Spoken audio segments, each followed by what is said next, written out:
qualities about it. So your mileage may vary. My former attorney here would tell you that this is not advice. I'm simply reporting to you what was said in official documents. And those recommendations that came out usually had a few different qualities. One is movement to shared services. What do we mean by that?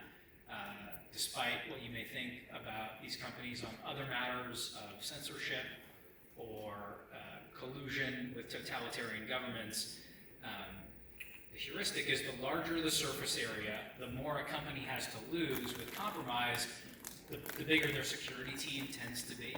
And so whether it's using Microsoft products that are up to date and not pirated, Google products, Apple products, things like that, big companies, there are plenty others.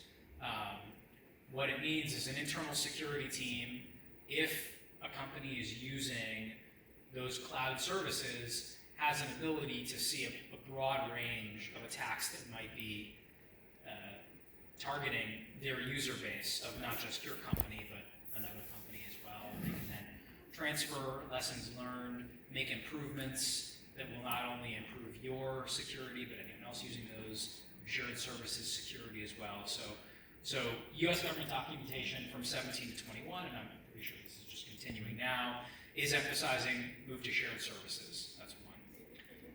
A second that you can again find in official documentation, and again, this is not my advice, but I'm just reporting out what was advised previously, is using best practices to try and segment networks to the best possible ability.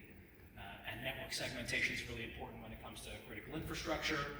It can be really important when protecting what people call crown jewels of their company, like the Coca-Cola recipe, which is purported to be kept in parts in different locations, as an example of sort of partitioning information.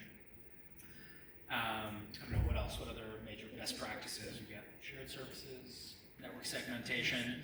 Probably the leadership stuff is the final one, but most important would be along the lines of, and again, this is not advice, this is just me saying what was recommended in official documents, but access control is probably the biggest final thing where you can find official documentation saying it's really important. And what do we mean by access control? It can be everything from physical access to a facility, to a data center, to exactly getting on the machine, meaning like, are you using strong passwords?